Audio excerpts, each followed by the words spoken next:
All right. So again, welcome back. Let's start today's session.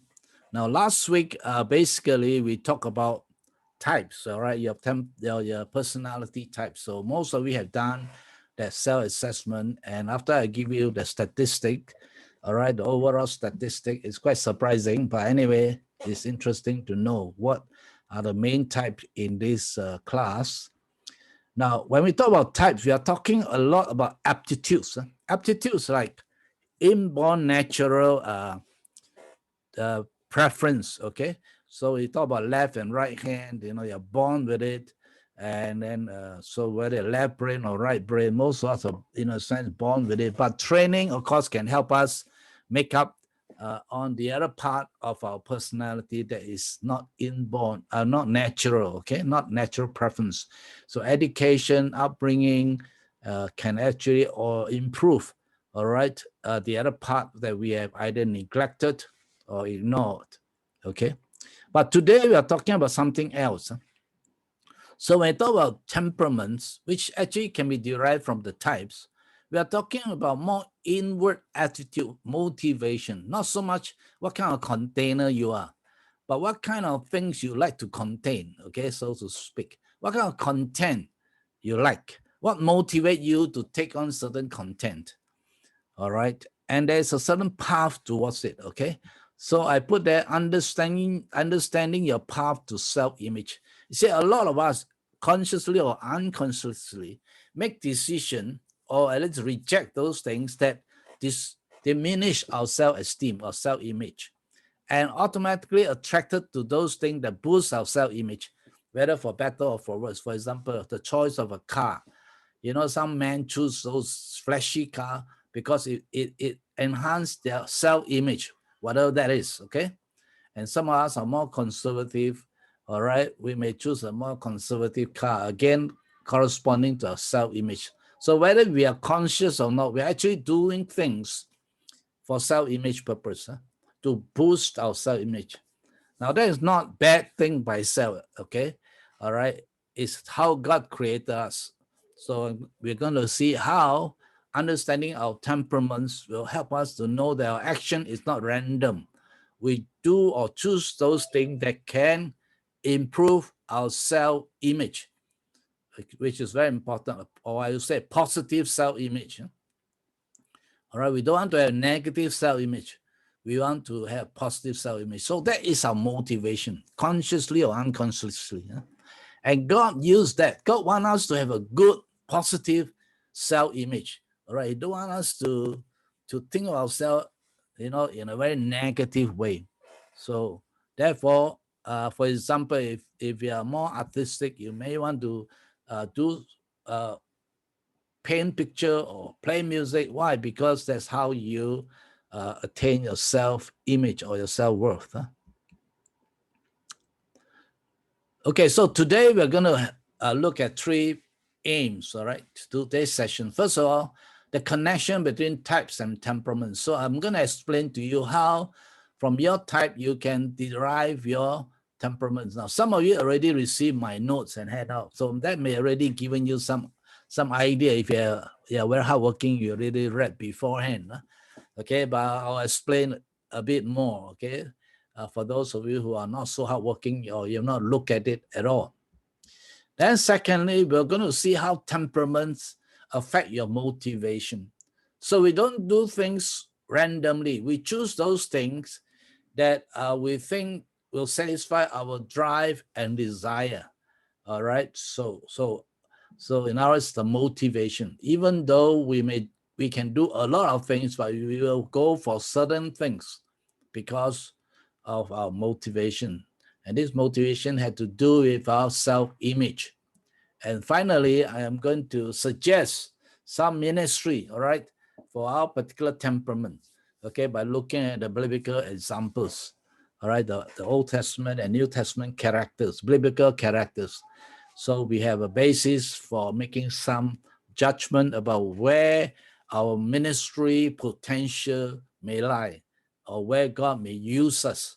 All right, now this is not yet there yet. Now we are not there yet, but it will give us some indicators, all right, as we go along, we also look at nurture, and also we look at spiritual gifts later on. Okay, so today we are still very much on the natural gifts. That means you are born with it. Okay, and of course, because God knows you before you were born, therefore He already shaped you, long before you know Him. This is what John Wesley called prevenient grace. Prevenient grace. All right. In other words, before you know Him, He already predetermined, all right, your growth pattern. They already prepare you beforehand, as Ephesians chapter 2 verse 10 says. God prepared beforehand. Okay, beforehand means before you know Him. All right, so last week we talked about the MBTI. There are 16 types, but this 16 type can be reclassified into 4 categories. Okay, now this 4 categories is derived, of course, from observation by the Greek philosopher. All right, they look at the people in their city and they realize that basically they have 4 types, and not just the Greek, but over the century, whenever people study humans, they realize that basically there are 4 types. Now, in the good old days, I remember, I don't know whether you have come across this book called The Spirit Controlled Temperament by Tim LaHaye. Any of you have read the book? Tim LaHaye. If you have, put up your hand. Okay, show your hand if you have read the book by Tim LaHaye, Spirit Controlled Temperament. How many are familiar with that? No? Well, don't tell me I'm so ancient. Only Ruth is equally ancient. The rest of you have never read the book by Tim LaHaye. Okay, well, it was in fashion for a while, and then after that it disappeared. Well, it's essentially, Tim LaHaye introduced also 4 temperament, all right, which I found a bit more negative than MBTI. Okay, talk about certain temperament is melancholy, that means very sad, depressive. Then certain temperament are sanguine, very happy and joyful. Yeah, certain temperament is choleric, very aggressive, and I didn't quite like that type. And then the last one is the phlegmatic, easygoing, with a lot of phlegm in their body. Yeah? So and he used that to describe the 4 temperaments, which I didn't find very helpful. All right, because it tends to be a bit on the negative side. Whereas the MBTI types are neutral. In other words, they just say that you're born with certain tendencies. They never say it's bad or good. They are all good if used correctly. They can be bad if used wrongly. Okay, just a gifting. Okay, so I prefer MBTI's way of describing temperaments. And so when David Kaiser, I showed you the 2 books just now, right?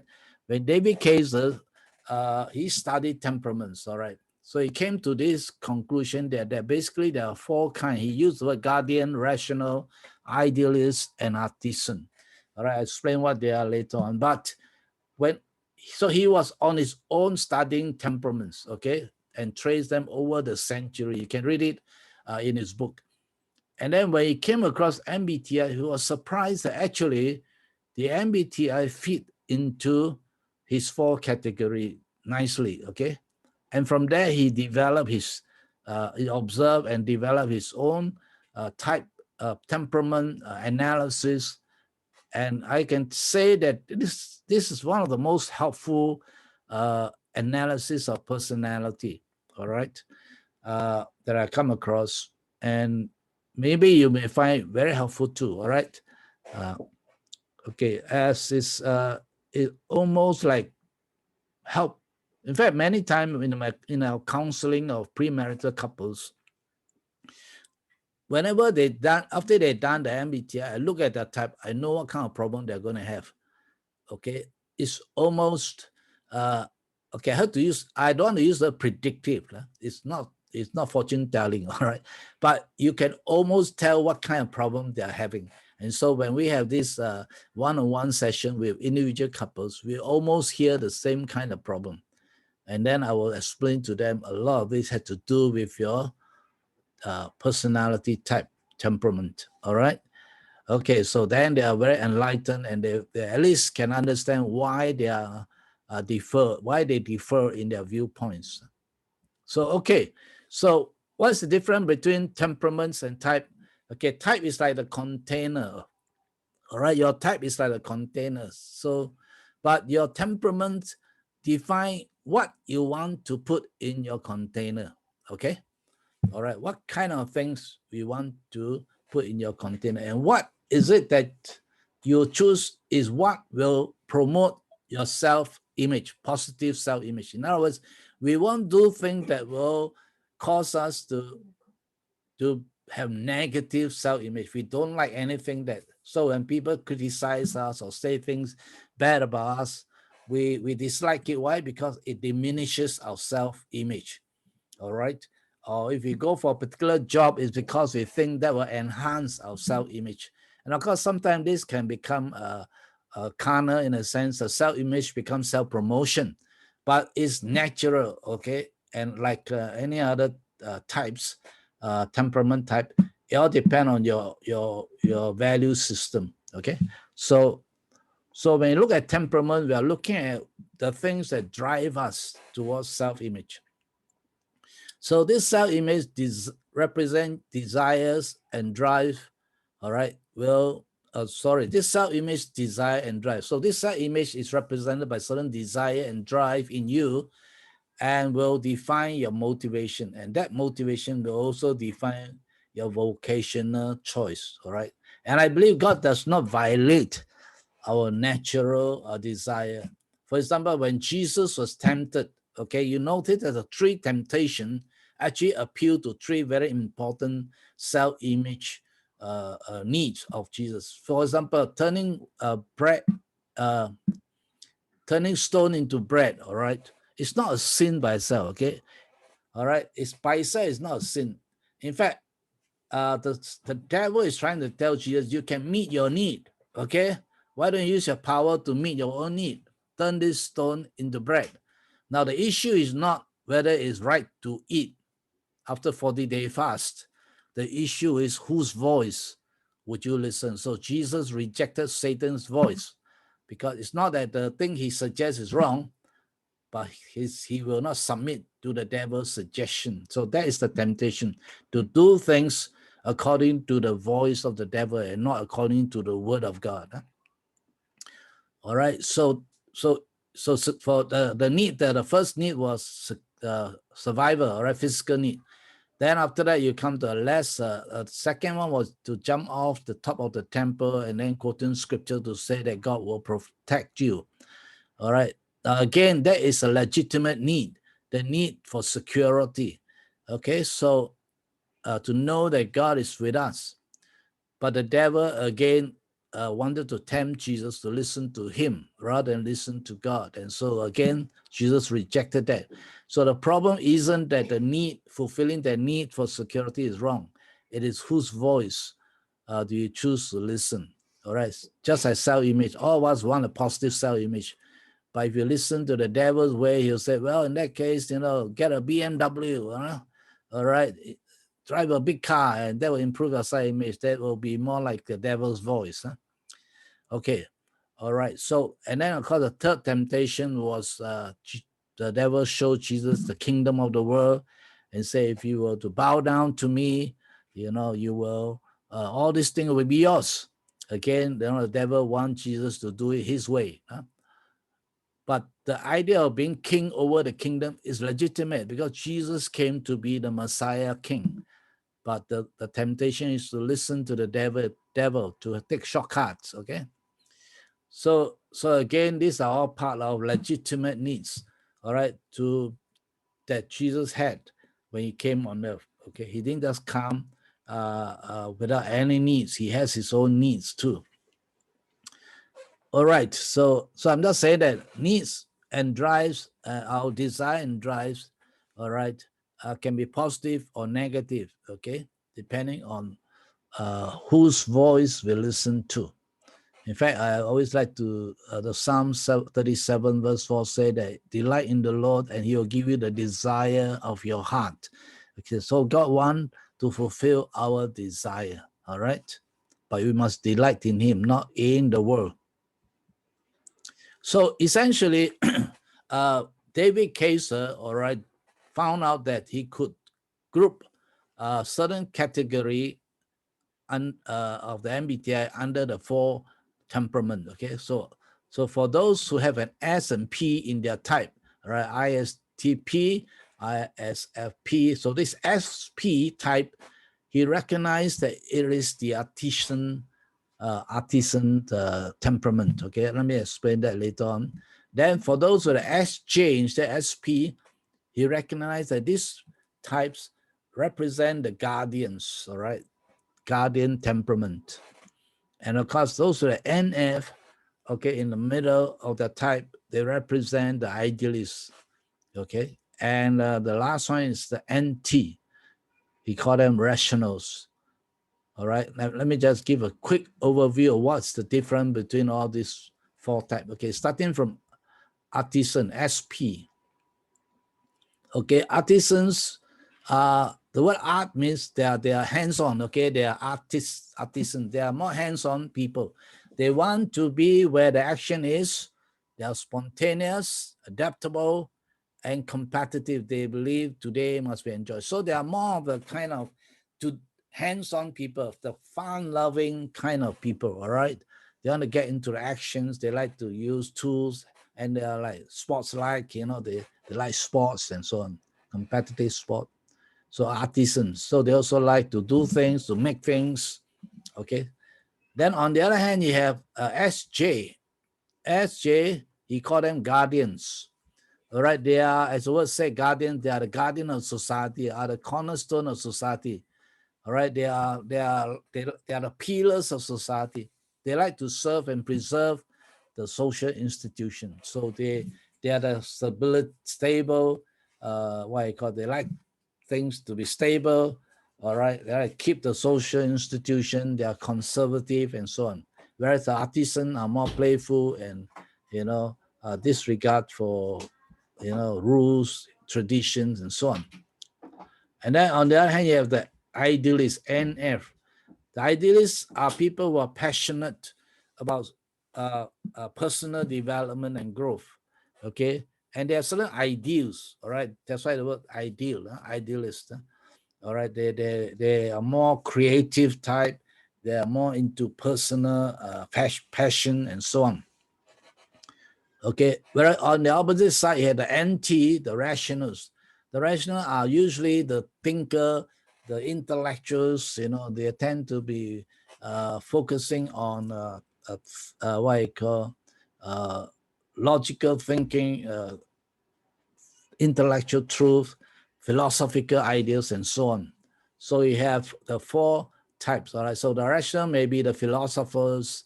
All right. The idealists are the poets. The poets typed, and the guardians are those, who are what you call elders of the society, and the artisans are those who make things. All right. Okay. So for this class, I've analyzed the statistic that came back. Okay. Based on the 30 that came in by yesterday or the day before, okay, you'll notice that, okay, extrovert, very few in this class.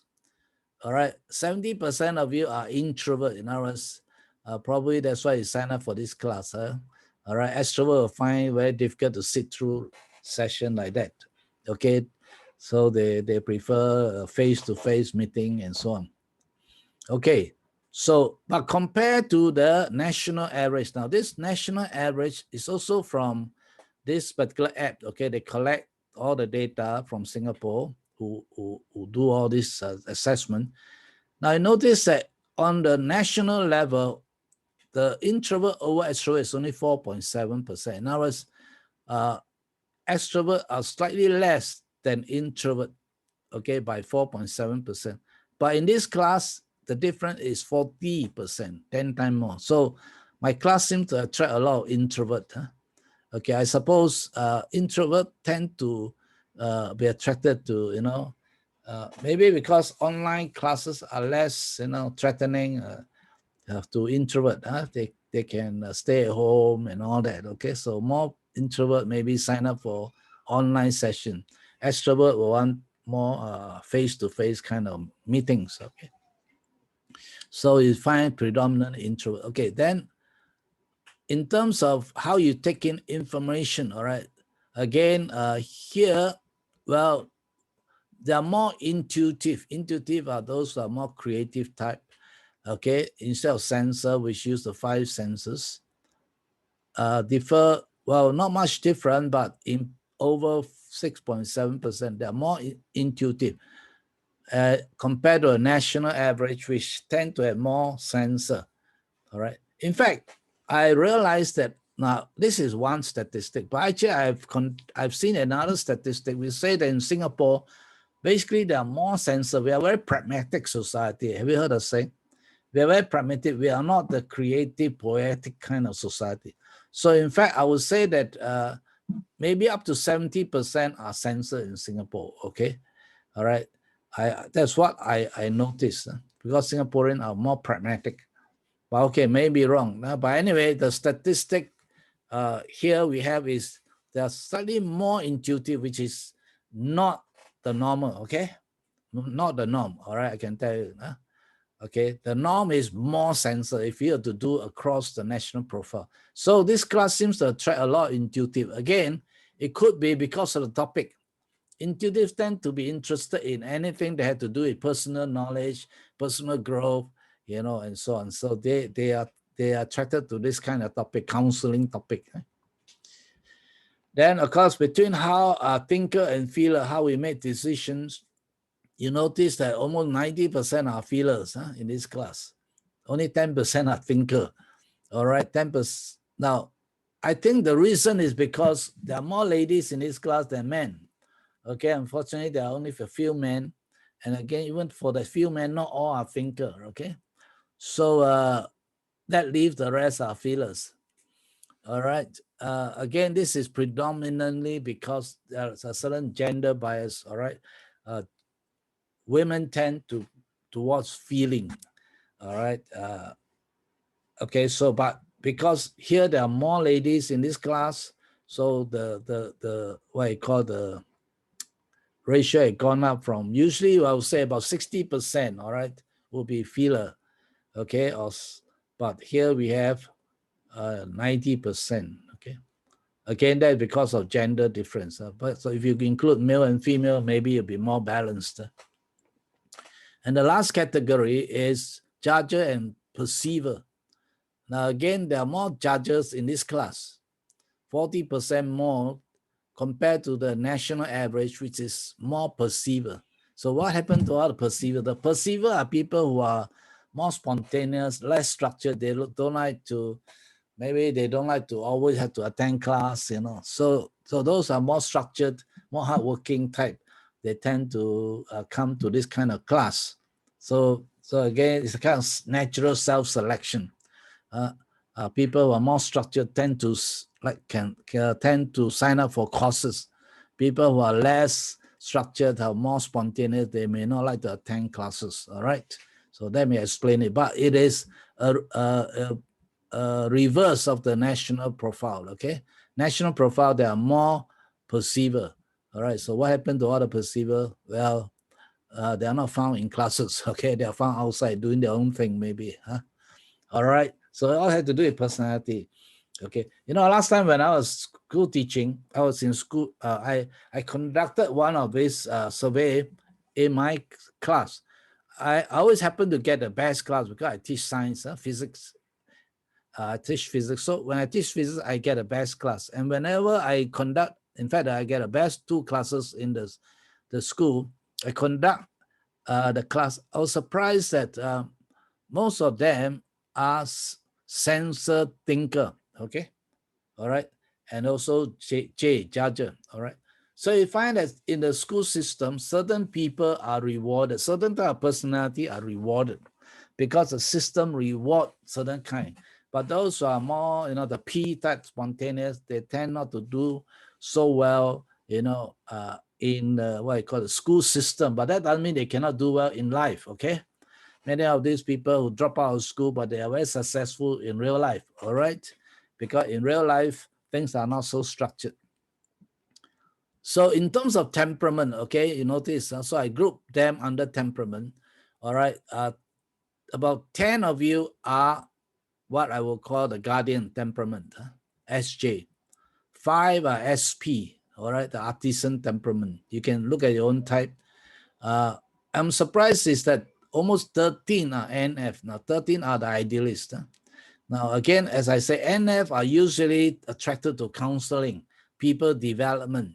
So if you're NF, you tend to be attracted to courses like this, okay, on personal development, personal growth, self-discovery. So this kind of subject appeal to NF. And of course, NT are the more rational thinker type. There are only two, all right, in this class. And if you include me, I'm NT, they make it only 3, all right? They are lonely people, very few of them. Okay, so that is the class profile. Any question you want to ask about this profile? Are you surprised or maybe? Okay, now what is surprising, as I say, is NF is more than the average, national average. All right, and partly because of the topic, I believe. And SJ also high because they are the stabilizer. They want to know how to help others and so on, to grow and discover their calling and so on. Okay, all right, so this is just for your information. All right, so just highlight the, okay, just to highlight the number. Okay, by the way, the INFJ, there are 8 of you. But actually it's supposed to be one of the rarest types. So again, here is one of the highest. Okay, let's talk about the artisan. There are, how many of you? About 5 of you. But even though you may not be an artisan, it's good to know because your children or your spouse may be one. Okay, so if you don't understand how they behave, why they behave the way they behave, you may find a struggle, all right? Especially if we are the opposite type, okay? Now, the picture here of an artisan is someone with a tools, all right? So essentially, all these artisan, SP, I marry one, okay? I can tell you how true it is. My wife is ISFP. So, you know, she's good with tools, all right? Every now and then she's drilling something, hammering something, you know, and my house is constantly in a state of renovation, not by outsider, but by my wife, okay? And I'm very scared whenever she say, oh, I want to do an experiment. Well, that means something is going to change, yeah? Okay, so but anyway, over the year, I try to stop her from doing this kind of thing, but I realized that I'm fighting an uphill task. So now I just learn to accept it. Okay, I just learn to tolerate. I like things to be the same, but unfortunately, in my house, if you come to my house every month, things look different. So they're very hands-on.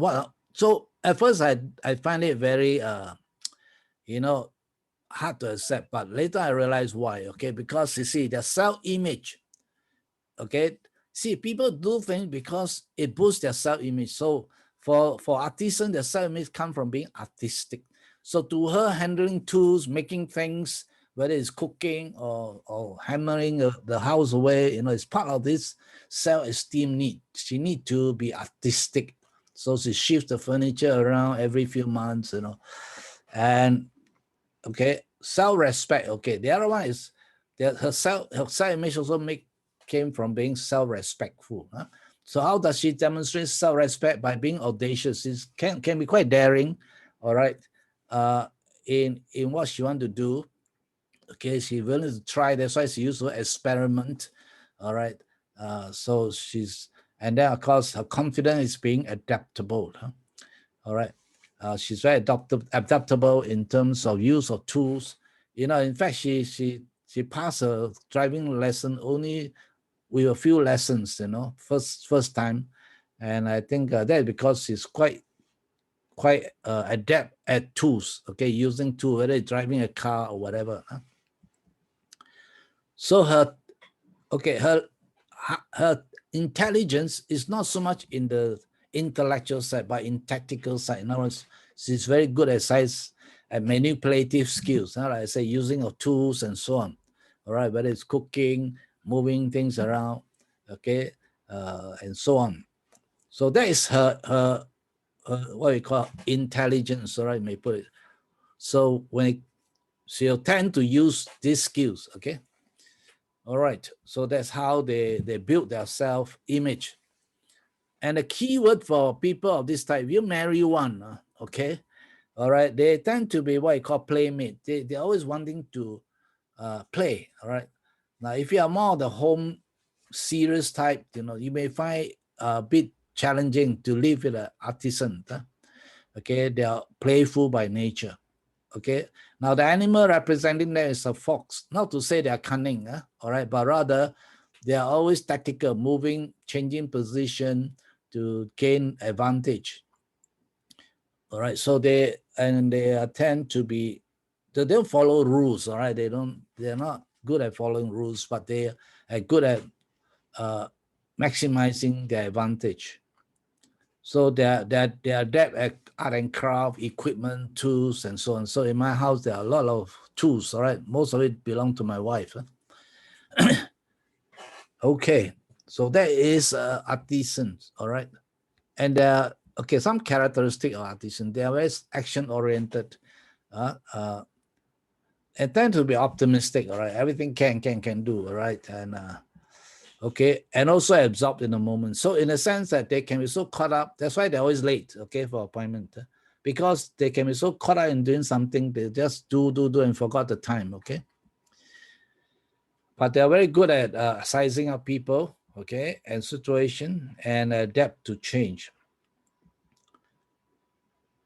And they like to, try something new, to seek as new experience, as adventure, and then yeah, they'll focus on tactics rather than strategy. And of course, most people, they want freedom to choose. They cannot be locked into the same situation for long. So this is something you can't change about an SP person. Okay. And of course, there are different kind of SP. I don't want to spend too much time explaining this, otherwise I'll never get through the night. But just to let you know, even among the SP, there are 4 kinds, okay? But what I want to notice is that this bottom line here say that, for example, the ISTP, I don't think there's anyone here, but it means that the strongest, this is the first number 1 here, the strongest, what I call gift, all right, is in thinking. But the word I means is introverted, which means that because they're introvert, you don't see display much, okay? It's kept inward, but it's the strongest. But when they deal with the world, which is extrovert, they use sensing. All right. Let me just, okay, what that means is they are very conscious when they look out into the world, the senses, they are very detailed, they can notice, but it's not their best suit. Their best suit is actually thinking, but because they are introvert, if you don't ask them, you don't know what they're thinking, okay? And their thoughts may be more stronger than their sensing, all right? So that's how we interpret this. So introverts tend to hide things inside them, all right? Unless you ask them, you won't know. Same thing with the ISFP, all right? My wife is like that. Her strongest suit is feeling. That means she used feeling first. She's as a way to approach life, okay? She feel it first. All right, but when you deal with the external world, she use senses, all right? She observe things. But unless you ask how she feel, actually she's driven more by her feeling than by senses. All right, so because that's the strongest, so feel it first, all right? She always tell me, I feel this person, cannot be trusted, okay? All right, then of course you ask her how you know, then she'll try and describe what she see, okay? But usually not very accurate. But it's actually this feeling, okay, that is strongest. So we look at the rest the same. All right. But for the extrovert, okay, I explained this. For the extrovert, the strongest one is extroverted. For in the case of ESTP, they are sensor, they are very Okay, I give you an example. I have a friend who was, well, he was a CEO at the MNC, okay? So there was one time walking with him in a hotel. I think he's an ESTP, all right, quite clearly. And he looked down the floor and he said, look at the pattern. I said, what pattern? He noticed that the floor on the hotel has certain pattern, and he's aware, and he say it out, you know, he don't just keep it to himself. He say it out and asked me to see. So then, in other words, he extroverted it out, okay? So you know what he thinks, what is his strongest suit, all right? But of course, his thinking is tend to be introverted. He may not share his idea. It's not his strongest suit. So what is the difference between extrovert and introvert? The extrovert tend to tell you their strongest, all right? When they express it out, it's always strongest part of them. Whereas the introvert keep it to themselves. So introverts look like a bit more, you know, look a bit more blur, okay, so to speak, huh? All right, because they don't express the idea unless you ask them. It's inside. But when they tell you, it can be very insightful.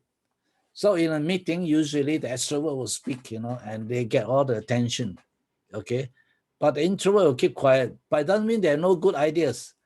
But because they're introvert, they keep it inside. So as a good facilitator, let's say you're a meeting facilitator, you ask them, if you notice what you call intro, you ask them, so what do you think? You know, and you may get very good insight. But if you bypass them, they'll just keep it to themselves, okay? So that's the difference between the I and the E, all right? The extrovert and introvert, okay? The rest you got to see for yourself. So I discern from the Bible, all right, that David is an SP, all right, artisan. Why? First of all, his vocation is a warrior. He's a soldier, all his life. He shed blood, okay?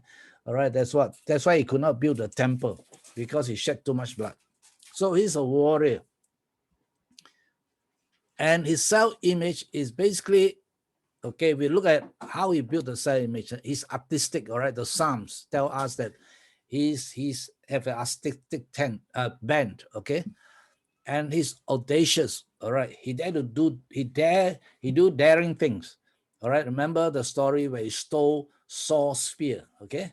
He went so near to Saul. Saul was out to kill him. But when Saul was sleeping, he went crawl near Saul and stole his spear. And after that, he bragged about it in front of his general. Okay, so if you remember, so that shows he's very daring, you know. All right. And of course, he's adaptable. When he fought Goliath, he only have a slingshot, and yet he could use that to gain the victory over Goliath. So that shows that he's adaptable with tools. All right. Whatever he has, he can use. Okay. So that is give me an indication that King David is what you call SP. All right. Remember when he was, you know, when the what you call the Ark of the Covenant was being brought back to Jerusalem, he was so excited. He was dancing around, and he was only kind of half covered, half naked. Okay, but that shows his spontaneous nature. He doesn't care what people say. All right, he just expresses himself. Okay, so in terms of skills, he's very tactical. If you read his battle plan, how he fought in wars, all right, and how he used weapons of war. So he has demonstrated that he's a very hands-on person. Okay, he's very tactical and hands-on. So I would say that King David is an example of a SP, all right, artisan. On the other hand, the New Testament, you have Peter.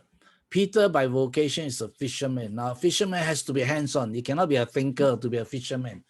All right.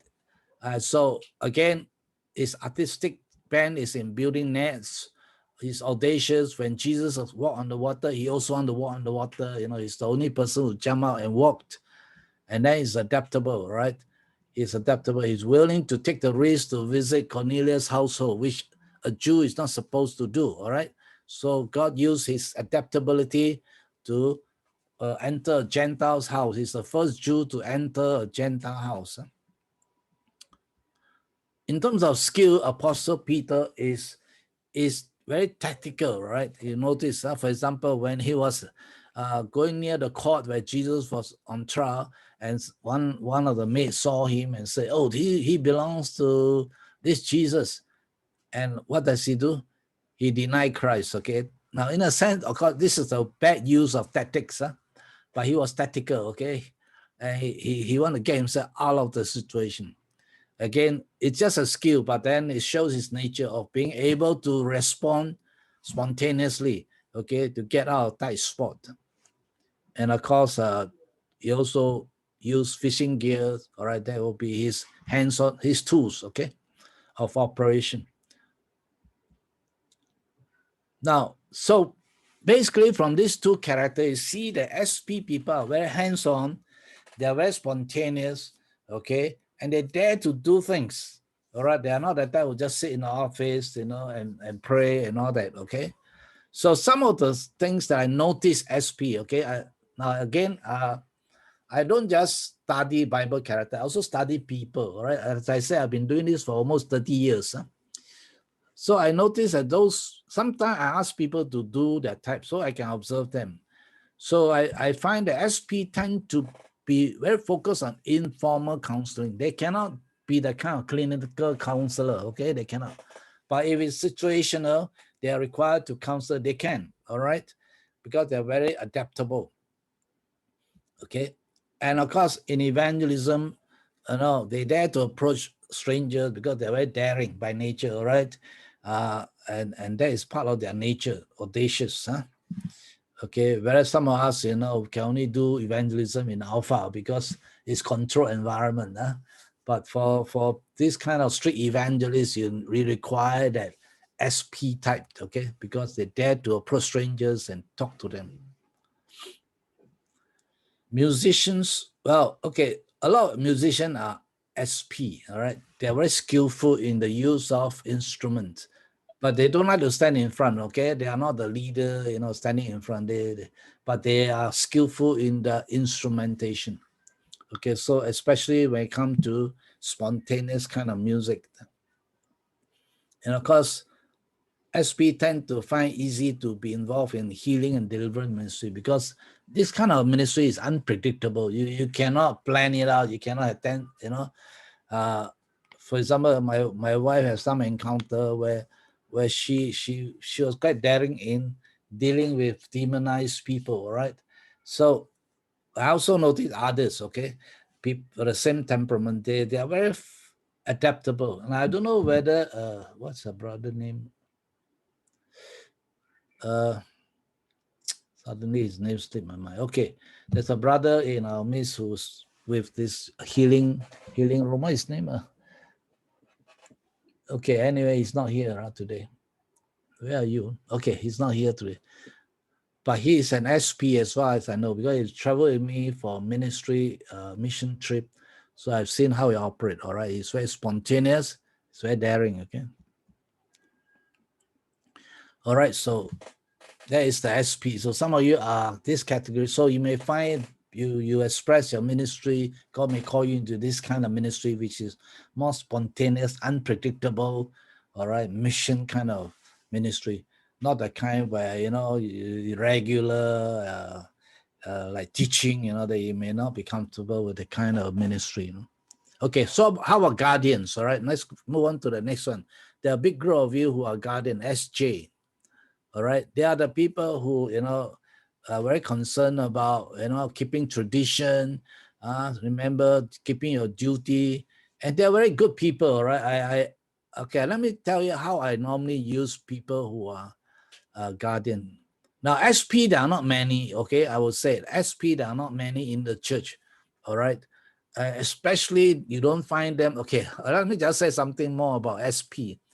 When I was in this church, Queenstown Lutheran Church, it's a liturgical church. You know what is liturgical? Liturgical church means that, everything format, okay, it's a format, yeah, not spontaneous, format. From beginning to the end, everything is formatted. The prayer, everything is formatted. And when I conducted this survey, I realized that there are hardly any SP in this church, but a lot of SJ, a lot of SJ. So my conclusion is that because this church worship is so structured, SP probably cannot stand it, okay? they'll go and find some other place where worship is more spontaneous. All right. So you'll find that, but the SJ, they like it because they know what is going to happen from beginning to the end. Okay. So that is something you may want to take note. Huh? All right. So where do you find the SP? Usually in more charismatic worship. Huh?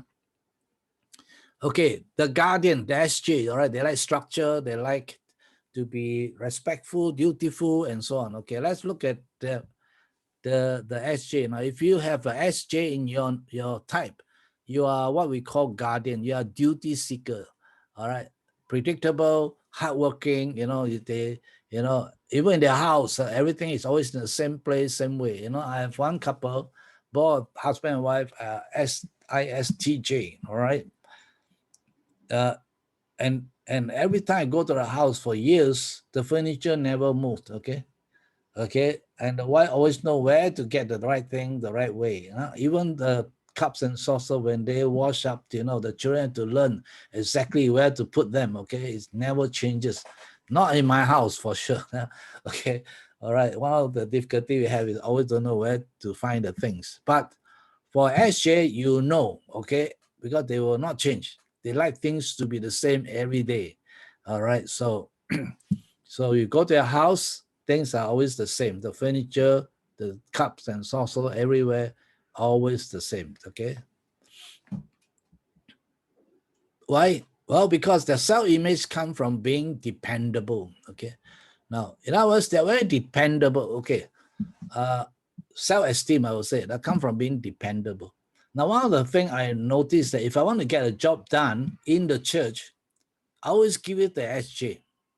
It can be ESTJ, ISTJ, whatever SJ. Okay. They will get it done. They're very responsible. You don't need to even monitor, Once you give to them, they will do it. And in fact, yeah, so that's why are they dependable? Because that's how they build their self-esteem. Self-respect, all right, they're very beneficent. That means they like to do good. They are the do-gooder, okay? They are do-gooder. So because of that, they like to be helpful, and they get self-respect by being helpful. So in a sense, when they are helpful, they're actually building their own self-image. If they're not helpful, they feel demoralized, all right? So if you are to tell them, no need to help, they're actually discouraging them, okay? So, and for SJ, if they say they want to help, let them help, all right? Because they'll feel better about themselves, okay? All right, and of course, the last one is how do they gain self-confidence? By being respectable, right? They do enjoy title, they do like to to be recognized and so on. So that is the way to self-esteem or build up their self-image for people of this temperament. And so because of that, because of the dependability, they tend to do well in certain areas. Now, one of the things I noticed about SJ is that they are very skillful in managing things, all right? Managerial skills, because their highest intelligence is logistic. All right. So when it comes to organizing things, you must give to an SJ. Okay. Don't give to, okay, I won't say don't give to the other type. That would be very judgmental. But I'm saying that if you want to get things organized, give it to an SJ. I found it without fail because whenever I go to any place, because when we run Alpha, it's quite a complex operation, Alpha, because there's so many parts to put in place. And the intro dinner itself is quite challenging. So I always give to one lady who is an ESTJ, and she get it done. I don't need to inspect. Okay, once I sit, and she'll come and you'll organize the team and she'll get it done. All right, then the weekly session, I will also give another ESFJ. All right, and she will get things done. Okay, so if you're SJ, your skill is managing people, managing resources. That's why in many company, all right, I also done this in company, and notice that the middle manager usually are SJ. All right, if you want to get things done, appoint SJ to be middle manager because they will carry out things properly. They may not initiate new things, but they will follow instruction carefully, follow the rules. Huh? So the animal that best describe them is beaver. Beaver, what? As we always say, is hardworking as a beaver, right? So SJ people are generally very hardworking. They are helpmates, okay? They are helpful. They want to help, and you must let them help. So in a church, all right, I've realized this. This is their path to self-image. So don't deny them. Don't deny them. Don't think you're overloading them. If they're SJ, they just need it. Okay, it's their desire, it's their need. So we let them do it, and they actually feel very fulfilled when they do that. Okay, so they are good like a beaver, building dam. They're very good in organizing material, resources, people, and so on. So in other words, logistic. Let me put it this way. So when you need some logistical things to be done, give it to SJ. All right. Okay. Again, there are different kind of SJ. You may check it out. Okay. Remember, the first one is the strongest, and I is introversion. I won't explain all this. Maybe I will explain one because this is very common. I come across. Okay, ISTJ. Now in this class, there's only one person who is ISTJ. Okay, only one. I won't mention his name, but okay. Let me. I my two. Okay, this couple I mentioned earlier. All right, who became Christian through Alpha. The husband now is a CEO of one very big nonprofit organization. All right, and I'm happy for him. Okay, but I also have two, a brother-in-law and a sister-in-law who are both ISTJ. All right. So whenever we want to buy something, okay, an equipment or whatever, or handphone, I no need to go and check out, Google anything. I'll just call the sister-in-law and say, okay, which brand of iPhone do you think, which brand of handphone should we buy? What's the latest offer? And she can just rattle off, what is the best brand to buy and so on.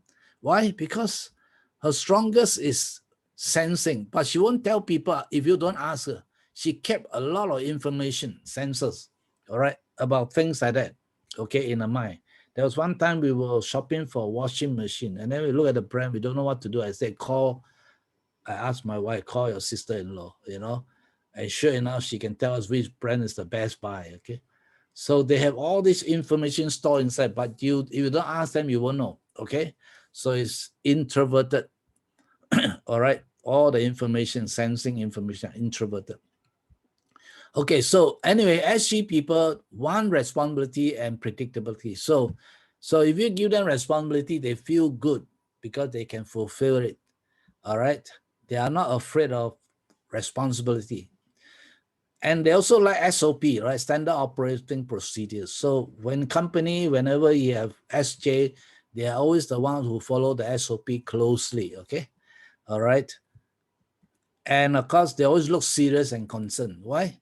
Because they are concerned, okay? They look serious. One of the sisters told me, how come the picture of the, what you call ISFJ, I think, looks so serious? Yeah, that's because ISJ people are serious, okay? They are not a playful type, fool around. They tend to have this countenance, they're serious, they take things seriously, okay? And they tend to trust in their experience, their past. And also they respect authority, all right? So they're not going to sabo the pastor or whoever, leader or manager. They will just do it according to what has been given to them. But their strongest suit is logistic or managerial skill. Why? Because, and they like an environment where it's secure, right? The church that follow rules, and so on. And they don't like anyone who try to break the rules, So, and usually they find themselves in church council, these people, because they are the rule maker, and they don't like anyone who's come across as breaking the church rules. Okay. Okay, in the Bible, I think Moses is the best representation of an SJ. All right, why? Because his vocation is a lawgiver and a leader. Okay, and all right, in terms of dependability, he fulfilled God's commandments. Okay, he carried out God's commandments faithfully. In terms of beneficence, he is willing to sacrifice himself for Israel's welfare. Remember, at one time, God said, "Stand aside, I'm going to destroy Israel. They're a stiff-necked nation. And I'm going to build a new nation through you," he told Moses. And Moses said, "No. All right. I rather die, I rather sacrifice myself than Israel. So he's he's always want to be a do-gooder, all right? Okay. And of course, he's a respectable person because he grew up as a military commander in Egypt. Okay, according to tradition, he's a military commander of the Egyptian army. So he's a very respectable person, okay? So in terms of skills, all right, we must really admire Moses to organize 2 to 3 million people and to lead them from Egypt to Canaan is not an easy task, but he did it, all right? Because that is his main skill, okay? Able to get things organized, logistic, getting people organized, getting people moved. In fact, he organized the nation into different tribes. You know, if you look at the plan of how they camp themselves, whenever they stop to camp, it's like a diamond shape. It's not random. You just pitch your tent anywhere you want. The whole tent was built around the tabernacle, and it was in the shape of a diamond, all right? 3 tribes, 3 tribes, 3 tribes on the 4 sides of the diamond. So it's very organized person. Okay, so that shows that he must be an SJ. If not, he cannot be so organized. Okay, and the fact that he could lead a nation with all the odds and ends moving out of Egypt, and when they march, all right, when they march according to tribes. Okay, so it's not random which tribe comes first, which one comes second. Okay, so that show me that Moses is a typical SJ temperament. If not, God cannot use him. If he's SP, everything will be in chaos. Huh? Okay, but because he is this guardian temperament, God can use him to lead this nation and organize it. You know, when when Israel came out of Egypt, they were disorganized bunch of slaves, right? But in time to come, they became a very organized nation with a strong army.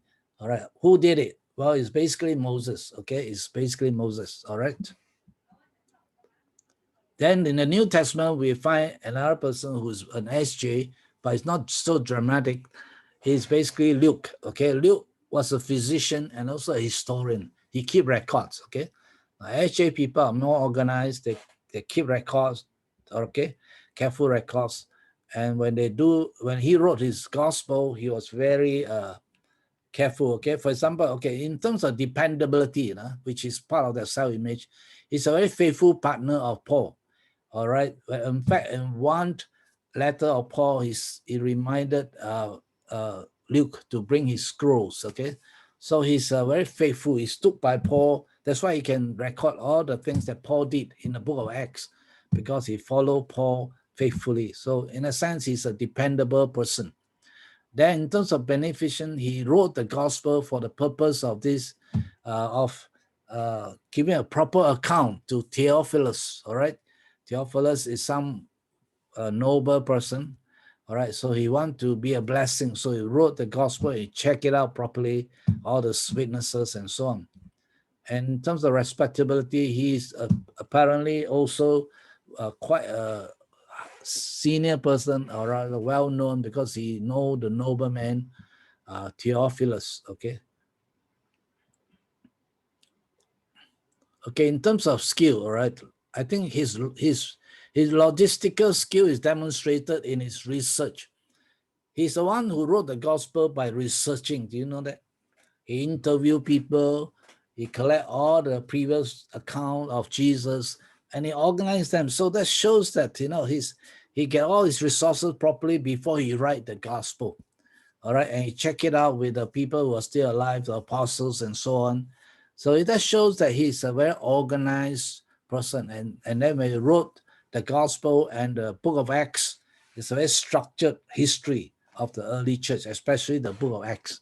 If you read it carefully, you find that a clear structure in the way he organizes his account.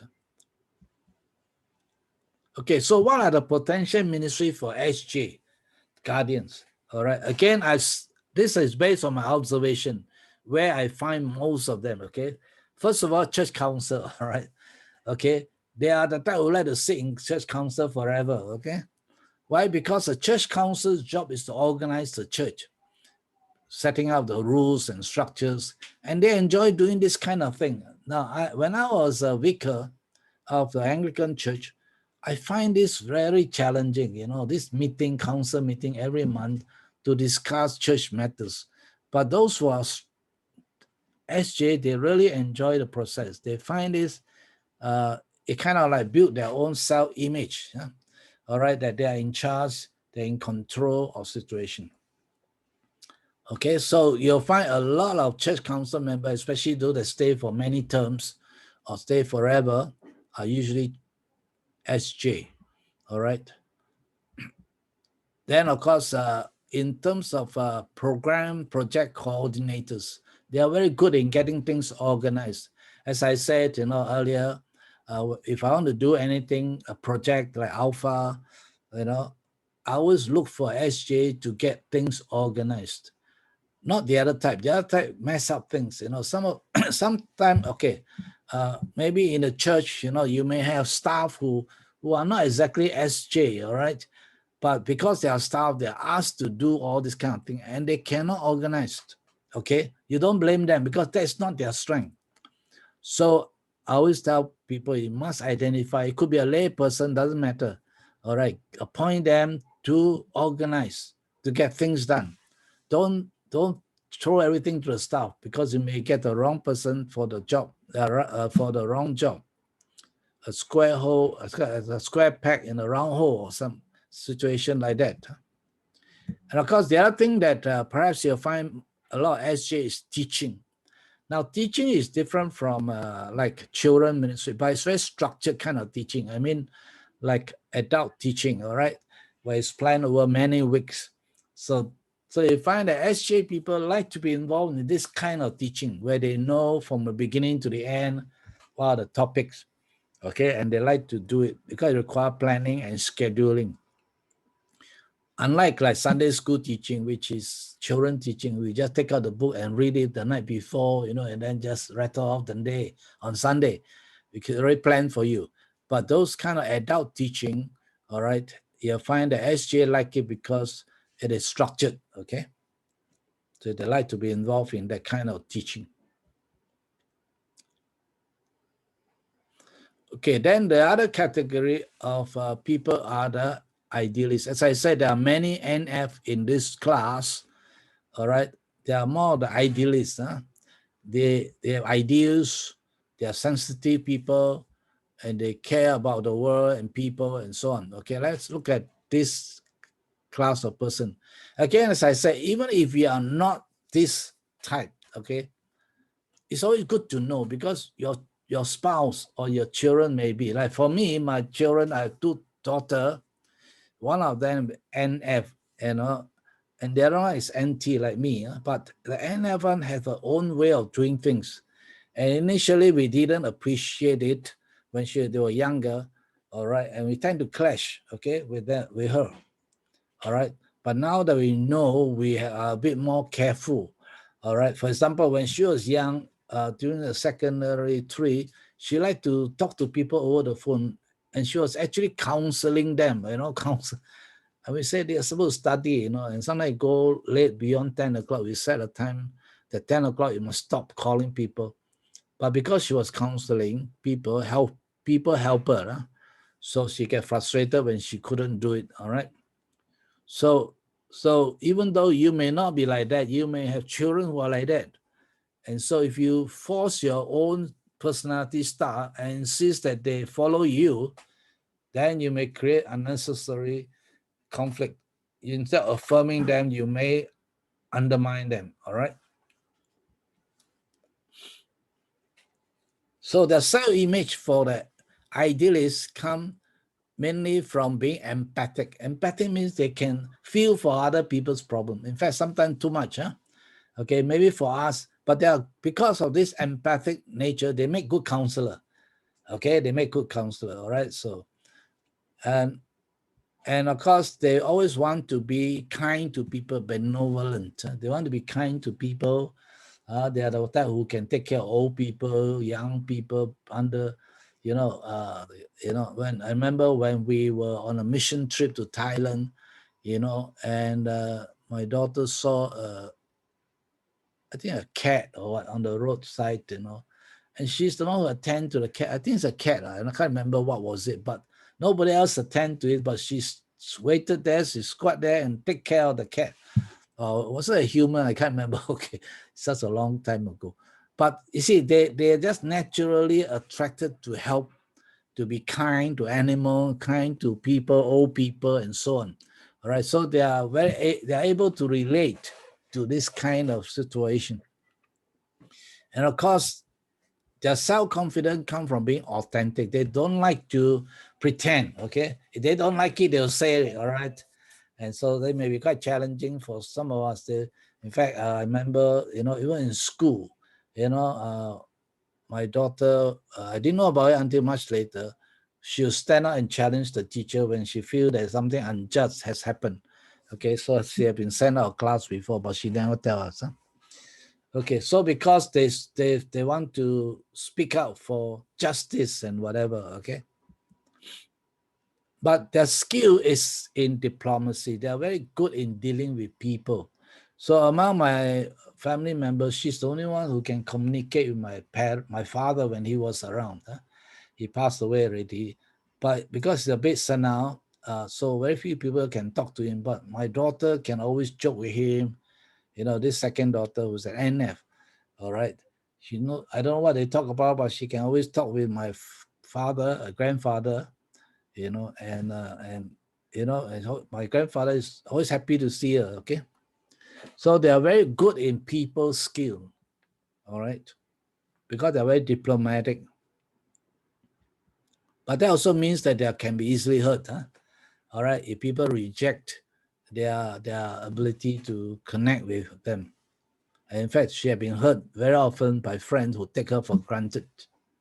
So that is NF, all right? They are idealistic. They are people lover. They are like the dolphin, all right? The animal that best described NF are dolphin. And the key word is soulmates. Huh? Soulmate. Okay, now I think, I forgot to mention. They are soulmates. In other words, they like to connect with people. They like to be affirmed, all right, as a person. That's why for my daughter, we all had to be careful when we wanted to correct her that we don't come across as destroying her self-identity. All right, we always remind her we're not criticizing your identity, we're just correcting the method of doing. So she always take things quite personally. So that is this soulmate, this connection with people. Okay, so why are dolphin? Because dolphin, in a sense, everybody like a dolphin, right? So I find that NF people are very likable. Okay, they are not aggressive. They don't like to hurt people, all right? But they'll stand up to injustice, of course. But they tend to be quite likable, all right? Unlike some other personality who may be a bit cold, NF are very warm-hearted, genuine, and so on. Okay, so and they are adept at humanities. In other words, they prefer to read about people, about history, about literature rather than sciences. All right, they are not the science type. Okay, so here I can say that when we put our daughter in a science class, she was very unhappy. Okay, because she wanted to join the art class, even though her grade can qualify her for science. Because initially I didn't know why, but of course later on we discover why. Because her personality is drawn towards human subject, not so much science. Okay, so the NF tend to search for identity, meaning. There are always the question, they always ask this question of identity. Who am I? How can I find myself? That kind of thing. All right, so they value empathetic, meaningful relationships. They're very relational. Okay, they can get easily hurt if people take them for granted. All right. They're generally enthusiastic. When they talk, tend to be a bit loud, okay, because they get excited, So sometimes in my discussion with my daughter, we can get a bit, she can get a bit hot, okay, on certain issue, all right? So I have to cool her down. Of course, they're idealistic. They want to make the world a better place. Generally, they're animal lover. They're, you'll find that they will not eat certain animal, okay? All right, they want to protect certain species like turtles. Better don't eat turtle soup in front of her. Okay. They trust in intuition and imagination. Okay, basically they want to help people. That's the only thing to discuss. Their helpfulness is not in logistic, all right? Not in logistic method, but in helping people, develop people, okay? And most important, they want to be authentic. They don't like to pretend, okay, to be anything other than that. So again, you look at the chart there, okay, help you to a bit more refine, different kind of helper, all right? Yeah, the healer, the champion, the counselor, and the teacher, all right? So these are slight variation on the same theme. NF are generally enthusiastic people helper, okay? But also can be hurt if it's rejected, all right? Especially when you deal with people who are more pragmatic, cold and thinker type, they may find easily hurt by them. Huh? So the Bible example, of course, is Jonathan. I can think of Old Testament is Jonathan. Jonathan, his vocation, okay, I can't think of any vocation. Of course, he's Saul's son, huh? But I define his vocation as David's best friend, right? Remember, David has a good friend, Jonathan, huh? Okay. Okay, Jonathan, if you read his story, he come across as someone who is very empathic. All right, he can identify with King David. Now, sorry, with David. At that time, they were young. David had this aspiration, all right, or rather anointing to be king. And even though what I call Jonathan himself was supposed to succeed his father, King Saul, he was willing to step aside to let David fulfill the call of God. Okay, so in that sense, he's empathic. He's not there to fight for the throne. All right. And he was benevolent. Even though David could be his potential competitor for the throne, he cared about David's welfare. And of course, he's authentic. Okay, he valued friendship instead of competition. So he treated David as a friend, okay, rather than a potential competitor for the throne. All right, he could have, in fact, King Saul scolded him and said, "Do you not know that David will compete with you for the throne?" But to him, it doesn't matter. It's about friendship. All right. So I can see that Jonathan is one who is friendship-oriented, diplomatic. He put relationship above personal ambition and guided by personal value and certain idealism. Okay, so a nice person to read about in the Old Testament. Okay, and he valued his typical NF. All right. Now, how about in the New Testament? Okay, the New Testament, I think the best example is the Apostle John. Okay, he described himself as the beloved disciple of Christ, right? He's the one who can lay on Jesus' bosom. I don't know how close can you get to a person. Okay, so he's the kind, all right, very lovey-dovey, you may call it. And people are a bit lovey-dovey, okay? They like to draw close to people and so on. All right. So, all right. So in terms of empathy, he's the one that can get closest to Christ. Now, how close can you get? Huh? All right. He was able to get so near him and ask Jesus, who is going to betray you? Okay. So whereas the other disciples a bit more aloof and distant, but he was very close. Then, of course, benevolent. He took care of Mary. When Jesus wanted someone to take care of his mother, at the cross, he told John, take care of my wife, my mother. Okay. So he has this compassionate nature, caring nature. And of course, he was authentic. He dared to ask Jesus, all right, about the traitor, okay, at the Last Supper. So essentially, you'll find that it's very relationship oriented. His gospel is, the main theme of the gospel is what? Love, love, love. Huh? You read the gospel, it's all about love. And also the letter, 1 John, all right, it's all about God's love. So love seems to dominate the NF mind, okay, relationship, in other words. All right. And of course, he also very creative. Now, NF people are creative. They are more, they are not literal they're not so literal people, okay, compared to the SJ. All right, they're more creative and intuitive. So you find that the Gospel of John is different from the other gospel, all right, because it uses symbolism, especially at number 7. It doesn't give all the miracles Jesus performed, only 7, all right? And many of the portrayal of Jesus is very theological rather than literal, okay? And of course, even the book of Revelation, God uses his ability to use symbolic language to reveal to him what is going to happen in the end time. All right. So if he is not an NF, he will not be able to appreciate all the symbolism and the metaphor. All right, but he could. Okay. And the book of Revelation is totally a symbolic book.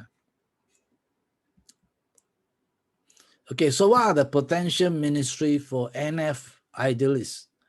Well, as I observe them, I noticed that, well, you can't, it's, okay, I'll try not to sound too presumption, okay? But generally speaking, NF are not very good for logistical work, all right? But they're very good for people work, okay? People, all right? So where do you find them best? Well, as a counselor, all right? As I said before, almost everyone who aspires to be a counselor are NF. So far, I haven't come across any other type, okay? Strangely, they are all typed to be NF. So if you are NF, you tend to be attracted to self-development, people development, and so therefore you tend to be a very good coach and trainer. You have the kind of patience to train people, to coach people, all right? Whereas the other type may not have the patience. Now the SJ may not have the patience, okay? I've seen them operate. It's different. Okay, so they also, because of the caring nature, compassionate nature, they are attracted to social services. All right, caring for young, caring for old, caring for under marginalized people, and so on. I have one friend, a doctor friend. He's an INFP, INFP. All right, and I met him in a prison ministry. He's a doctor, but he gave up his doctor practice, medical practice, to minister to marginalized people. That's why he said, when I met him in prison, I said, why do you do this? Oh, he said he want to minister to marginalized people. The prisoner are marginalized people. All right.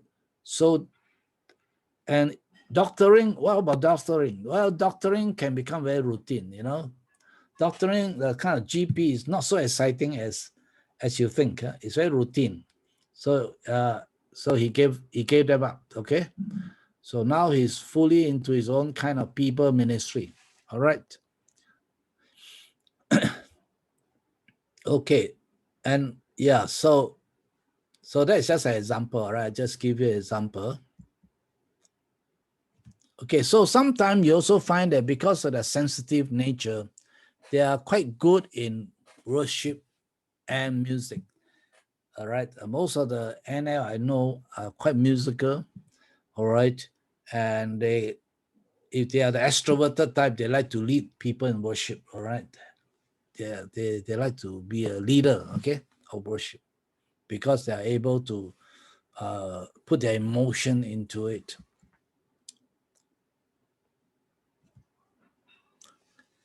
Okay. Writing. Yeah. A lot of NF are writers. Okay. They are writers, either novel writer, novel fiction, or it could be non-fiction too. All right. But they are more creative, and they're able to express ideas in words. Okay. And usually, you see, I think, especially in marriage book, written by women. I read a lot of marriage book written by women. And then they always say that, one of the things you must do to your wife is to buy them flowers, So, this is a very typical NF mentality, because one day I asked my sister-in-law, she's STJ, ISTJ.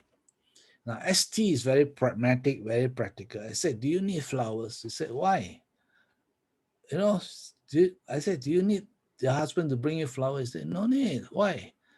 You know, she was quite surprised and said, I said, what kind? Then how? I mean, you don't need flowers. He said, no, don't need. You know, so it proved me wrong that all women want flowers. You know, so apparently those people who write books are NF, and NF would like this kind of stuff. Okay, so you got to be careful. Okay, some of the things they recommend doesn't apply to certain people. Of course, the ST type, they won't write books, or neither will they read books. Okay, so, and even the husband, all right, it's the same. They hardly celebrate birthday in a family. I say, how can you do that? So why do you celebrate birthday? Waste money, you know, kind of thing. Okay. So these are all very pragmatic, ISTJ are pragmatic, practical people. So they are not romantic like the NF. NF are more romantic, okay? So they suggest all these things and you try to do it in a real world, sometimes it doesn't work. Even my wife is not NF, and you know, she appreciates flower once in a while, but when it's too often, I remember last time when I didn't fulfill other area like helping in the housework, she just put the flower aside. So they're more interested in you helping them in practical way, not all this romantic thing. Huh? Okay, the last group. Okay, sorry, I had to finish off. All right, now it's 9:15. Sorry, I don't give you a break. Do you need a break? Okay, sorry. All right. Okay, the last group. Okay, this is very rare. Huh? Okay, it's only 2 of you. But again, as I said, you may not be like that, but your wife or your husband, all right, or your children may belong to this category and you find them very strange. Yeah? Okay. For example, this family I mentioned, they were husband and wife, ISTJ. All right, as I said, the husband now is the CEO of a very major non-profit in Singapore. Okay, but one of the children, okay, there are 3 children, okay, all different. One is an NF, one is an NT. I remember I used to have, you know, kind of tea break with them. And then this NT son, okay, is the eldest. Sometimes out of the blue, you throw out some very strange question. Everybody look at it and say, what are you talking about? You know, he's in his own world, huh? Okay? Because he's thinking about things like, just like in this story here, this picture here. You know, he'll be asking strange questions like, okay, so what is a superconductor thermal reactor? You know? And they'll be reading all this scientific kind of stuff, okay? So, whereas the rest of the family are very practical people, so they don't ask this kind of strange question. Okay, so what are rationals? Okay, if you'll see that in a social situation, if you see 2 rational, they'll be debating, arguing, you think they're fighting, but actually not, they're enjoying themselves, okay? They like to what you call spa mentally. They like to spa. So when you're two NT talking, they'll be debating about politics, philosophy, whatever. I remember once we had this couple, right, who attended my pre-marriage course. The wife is basically a typical SJ, okay, probably a ISFP or ISFJ, I can't remember, but very quiet person, practical, you know, Malaysian, she's a Malaysian. But her husband, okay, is a high flyer, okay? He's a INTJ, and he worked in the Ministry of Foreign Affairs. You know, if you are in the Ministry of Foreign Affairs, which means that you must be the best of the best, all right, to join the foreign services, okay? And so after he hear us presenting about personality type, he said, how? You know, he said, my wife don't discuss this kind of thing with me. And I like to discuss all this theology and all that. You know, what happened if then he gave this scenario. He said, what happened if I find a girl or another partner who can spar with me mentally? You know, would I leave my wife? Now, he was quite honest, you know, because he can't discuss this kind of thing with the wife. The wife cannot handle his kind of intellectual discussion. Then I turned around and said, well, the same thing can be said about your wife. What if your wife finds someone who can discuss the same thing at her level? Will she run away from you? Then she thought about it, said, yeah, it's just a matter of commitment, right? Yeah. So I said, that in that case, you had to find a sparring partner other than your wife. So he said, yeah, this is what he do most of the time. After church, he'll stay back and spar mentally with his church mates, the same type, probably, All right, talk about theology, talk about doctrine, this kind of stuff, So it shows that sometimes, even between partner, we cannot find the same type. Then we have to engage someone else. Hopefully not another, people maybe of the same gender, then you won't get into any trouble, okay? All right. So anyway, then he was quite satisfied. Say, okay, I think that's a good solution. All right. I will continue with spa with my church mate after church. All right. I don't think I can engage my wife, future wife, the same way. Okay. So, all right. So that is a typical anti-talking. Okay. So the self-image of an anti come from feeling ingenious, self-esteem. All right. So when you want to praise an anti person, don't say, wow, you're so hardworking. It doesn't impress them, It doesn't impress them. You must say, wow, your idea is ingenious, and that means they cannot sleep that night. Okay? All right. They like to be praised for their ingenuity, not for their hard work. You say they're hardworking, they say, okay, so what, Okay. Then the other thing about NT is that they tend to be autonomous. They don't need other people to tell them what to do. They can just carry on doing things on their own, all right? And of course, most importantly, they're resolute. Once they decide to do something, they just stick to it. Okay, that's resolute. So their intelligence is actually in the area of strategy. They are good in designing skill. In other words, they can think out long-range plan, strategic planning, and so on. So, all right, the best animal described there is the owl. Okay, owl, why owl? Anyone can explain why owl? Not because they look very studious, okay, but because owl, they have big eye, right? Okay, at night, they can see very long distance. If they see a rat struggling, they can just zoom in. They're very focused. Okay, they can fly and grab the poor animal. Okay, so in other words, they're very focused. They're long range in their vision.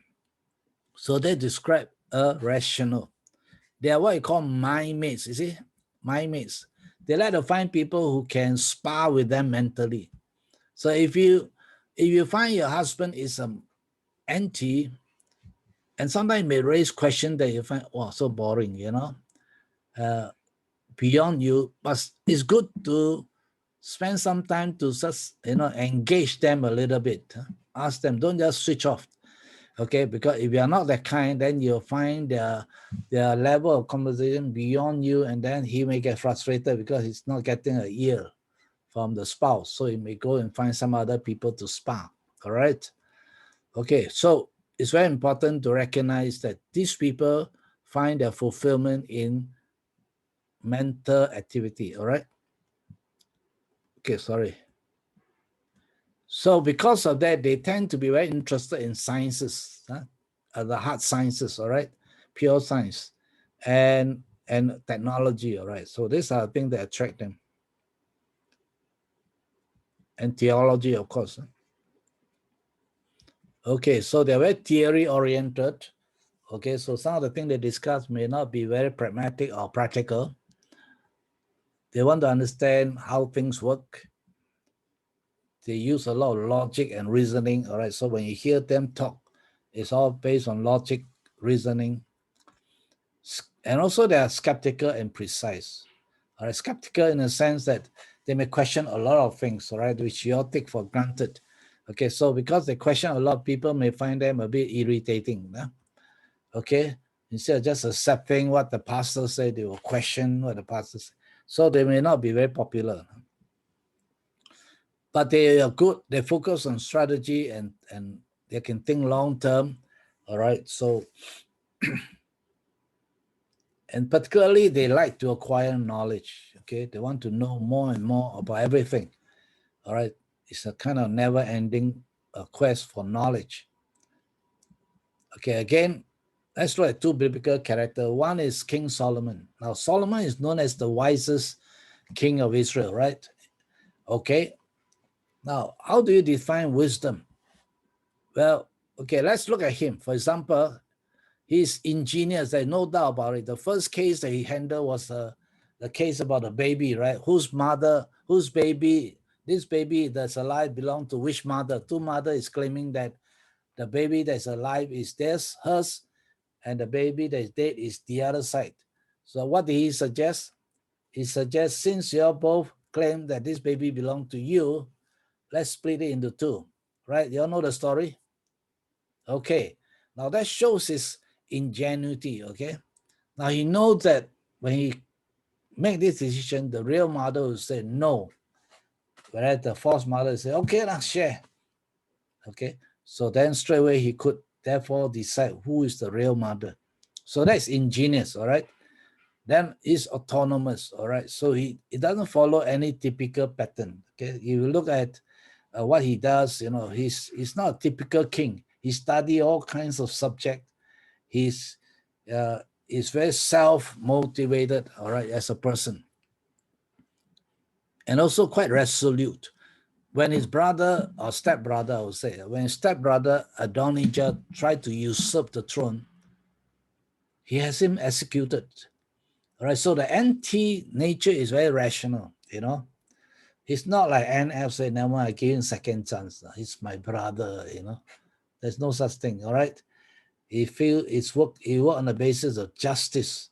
And so when Adonijah tried to usurp the throne, all right, he has him executed. Okay, so his skill is strategic. Now, one of the things about Solomon is that he married a lot of foreign wives. Now, most of the time he's not motivated in a sense for religious reason. He's motivated by strategy. He used that as a way to build alliance with his enemy, all right, alliances. But of course, that carried him too far. You see, this skill of strategic thinking can be used in the wrong way. The skill itself is there. He see this as strategy, all right, to build alliances with other country. But he forgot that in marrying foreign wives, you may also marry into their foreign religion. So that it was the cause of his downfall. You see, so it's an example of you have the skill, but you don't use it the right way. All right, so the skill is neutral, okay? All right, he's also very knowledgeable, all right? You look at the Proverbs, in the Proverbs, he keeps talking about not only wisdom, but knowledge, all right? The fear of the Lord is beginning of knowledge. So it's very knowledge-based, pursuing knowledge all the time, okay? Also music is, all right? And particularly if you read one of the texts in Second King, he even explored topics like zoology. He studied animal life, plant lives. Basically, nothing is outside the scope of his study. So that's a typical anti. Everything they want to know. Okay, all right.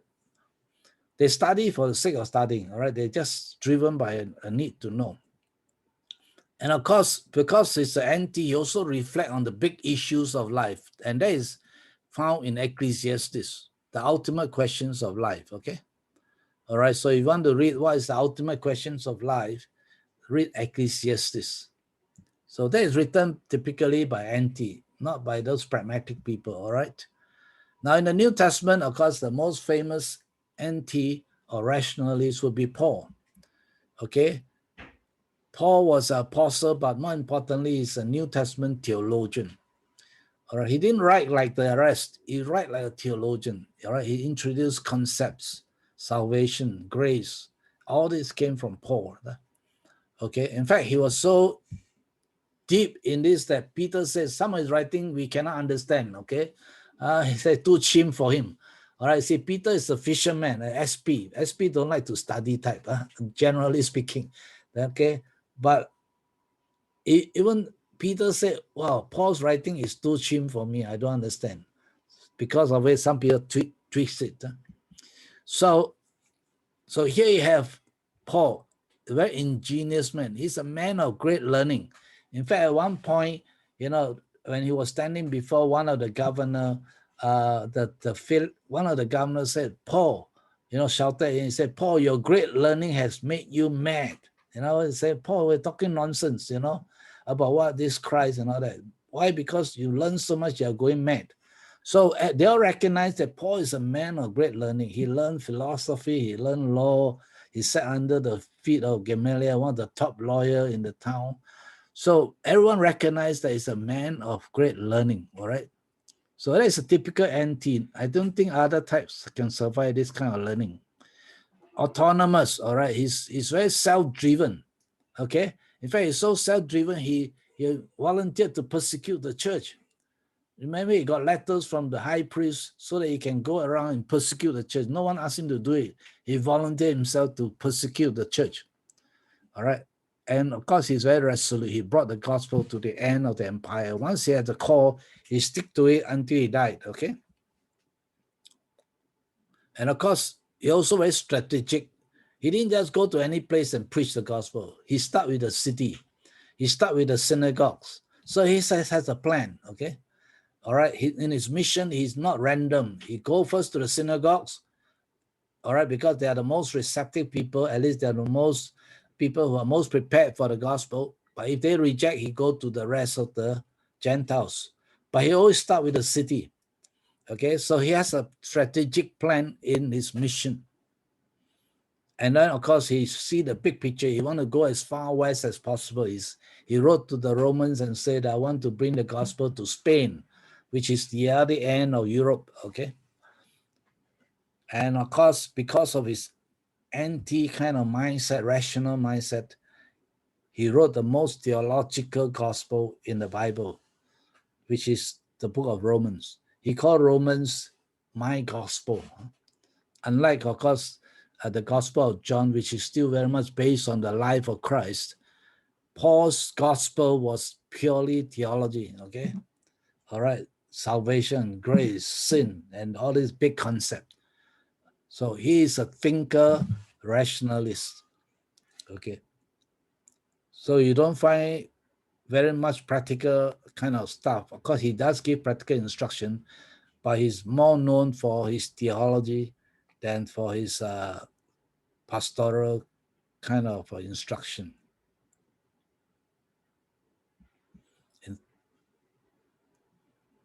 Okay, what kind of ministry can fit this kind of personality? Pioneering work, all right. NT like to pioneer new work. They don't like to build on other people's foundation because they are innovative. They are able to start new things, all right. And after they start it, if someone else will take over, okay. So they are the pioneers, all right. So anything that require someone to have what I call to start something new, get an NT, okay. Okay, all right. I think that's what I can say. Okay, whether it's mission or whether it's a new ministry, I'm an NT, all right. I must confess, okay. And I enjoy doing new things. I remember we were the pioneer in the workplace alpha and prison alpha, all right, and also pioneer in terms of training methods. And I really enjoy those times when I had to use whatever God has given me to pioneer new work. Okay, so if you have new work, new ministry, look for an NT. All right. If you look for the other type, more stable type, like SG, they cannot invent new things in a sense. All right. They are not the inventor. They are the executor, so to speak. Huh? Because sometimes when you come to strategic planning, you may need an NT, right? Church planning, long-term planning, okay? Not just what's going to happen next week, but if you want to talk about long-term planning, 5 years plan, well, usually the NT is the best person to be able to guide the process, all right? Okay, teaching. Okay, again, NT teachers tend not to be found in Sunday school children. Okay, I'm not saying they cannot teach children, okay? All right, they are at the best when they can teach at a higher level because of their capacity for that kind of teaching. So you'll find that a lot of seminary professors are NT, okay? NT, because they like to discuss theology, they like to discuss concepts and so on. All right, so whereas if you go down to a lower level like Sunday school, kindergarten, teaching, you'll find that a lot of these are SF or SP. because they had to deal with children running all over the place, you know, and that's very different kind of teaching. All right, they're still teacher, but different kind. Okay. Okay, that's it. Sorry, I had to kind of like run through it. Okay, any question? I didn't pause for a question. Then you all can celebrate a Chinese New Year. All right. So here I'm trying to paint for you all the broad, you know, broad road you may probably find yourself in. Now, maybe at this point you're just doing something because the church pastor asked you to do, okay? And of course it may not be your best, you're not using your best gift in terms of personality. All right. But once you know roughly what's your personality, you roughly know, hey, perhaps I should go into this particular area. May not be specific yet, but at least generally, this is my gift. Okay. Now, so any question before we? Alfred, Pastor Dan, I have a question. Two questions actually. Yeah, sure. Okay, my first question, Pastor Dan, thanks for the very enlightening sharing. The part about the self-image, I'm actually struggling whether is it appropriate to use the word boosting self-image? Because as you go through the whole profile, I was wondering whether is it trying to align with the self-image rather than to boost the self-image? That means Okay. in whatever things I'm doing, trying to align rather than to boost my self-image. Because I see boosting of self-image more like Ego. It could be, and sometimes self-image over time as we age becomes less important. So when it becomes less important, does that mean that motivation drops? So if it's alignment with self-image, then it could be a different thing. So I'm not quite sure you can shed some light on this. Okay, maybe my words. Okay. When you talk about self-image, it means that you realize your potential. You know, that means you're realizing, oh yeah, this is what I can do best. You know, and this is where I'm most fruitful. That's when you feel a sense of fulfillment. Fulfillment is basically when you realize that you're using your best, you're maximizing your potential. That's how I see self-image. Not so much. You can call it alignment. That means God created you to be like that, but but you have been using it in a different way that is less than fruitful, less than maximizing your potential. You don't feel so good about yourself, you know. But when you realize that, hey, yeah, actually, this kind of ministry fit me, then you really enjoy yourself. You see, I give an example. When in my pastoral ministry, I basically, you know, a misfit. Okay, I can be very honest. I'm a misfit for pastoral ministry. But when I left the pastoral ministry and joined Alpha, the kind of opportunity that Alpha gave in those early days, where everything is new, was very challenging to me. In fact, 10 years passed by just like that, you know, like a blink of an eye. I was enjoying every part of it. But my years as a pastor, I was suffering, honestly. Yeah, so that's a difference, right? Yeah. So when you may use the word align, when you align, when God align you with your personal potential, your self-image, right? You really find fulfilling, you really enjoy the ministry. But we are misaligned. Okay? Maybe I will use the word misaligned. Huh? Then you find that, like, you know, you're using your left hand all the time, you know, you're not reaching your best. But if you're right-handed, then you could have used your right hand and achieve more things. Does it make sense? Yes, it makes sense. Yeah, thanks for that clarification. Okay, my second question is about you. Okay, just an example. We mentioned that there are 8 INFJ. So while I do identify with the general traits you have mentioned, but could there be a possibility that all the 8 INFJs may not be the same? And what could be some possible factors that make them different? Okay, I think you're right. I mean, they are not identical twins. Okay, doesn't mean that all the 8% behave the same way. Nurture come in. Okay, nurture come in. All right. So depend how you're nurtured, your life experience will kind of, you know, enhance or distort or, you know, whatever. So that's the other part. So Well, maybe let's say when they are baby, they all maybe behave quite alike. All right. But as they grow up, you know, they all go through different life experience, you know, some good, some bad. Then it may be a bit different the outcome. But of course, the good thing is when you talk about redemption, is that God redeem us and restore repair all the damage if there is, you know. Yeah. And then you'll find that our true self is released. And that's when we are at our best. So yeah, you're right. At this point, not all the NF will behave the same way or even drawn towards the same thing. Given the fact that they are quite niche in their gifting, so actually I'm not quite sure whether there's really a church ministry that can really allow them to serve, because unless you're a trained counselor, then you can be a counselor. I don't think there's such a thing as a coach or trainer kind of role in a church context. Okay, a good point. Okay, I have one staff in my last church that I'm serving. I won't mention which church. Okay, she was an INFP. Okay, which is even more reserved than INFJ. All right. And of course, she's drawn to counseling, just like all INF. Okay, and she actually took up on her own counseling, master in counseling, and she's not very studious type. You know what I mean? Not like NT, you can study type. But she tried very hard, and I think okay, every term she won't just scrape through. But she have a heart for people. So I think now she may have passed. I don't know if it's finished the course, but it was quite 3 years. I think she probably still in the course because that day she just texted me to ask me about my view of gender and all that. Okay, but she's drawn towards that. But what is she doing in church? You know, she's doing admin. She's doing admin, and I think she's feeling very frustrated. But she's so on her own. She took up this course, and the church didn't even support her. You know, so she let her natural passion determine.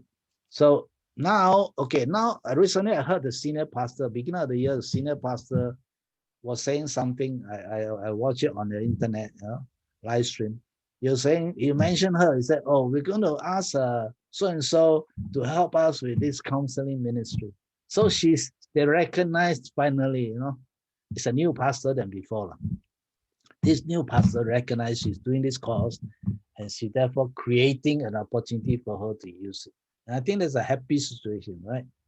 So actually, as a pastor, we should create opportunity where different personality can excel rather than they end up that she had to go outside to serve, which will be, you know, a sad situation.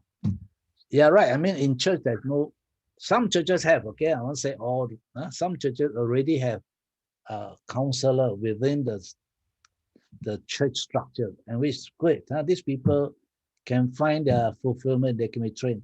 But if they don't have, then of course, temporarily they may have to find their niche elsewhere, okay? Which is not wrong by itself, yeah. Just like for me, my kind of pioneering spirit cannot function in the church. There's no, okay, I did Alpha in the church, but I get criticized for not paying attention to the pastoral care and so on, you know. So this is a situation sometimes the local church is run by SJ who want things don't change, you know, stay put. All right, we're happy where we are. Yeah, so we sometimes may have to create a ministry outside the context of the church. Yeah. Thank you. That's a good question. Yeah. Any more? Pastor Dan? Yes. Last time in my work, I deal with the DISC. Okay, DISC, yes. Yeah, so it's quite similar.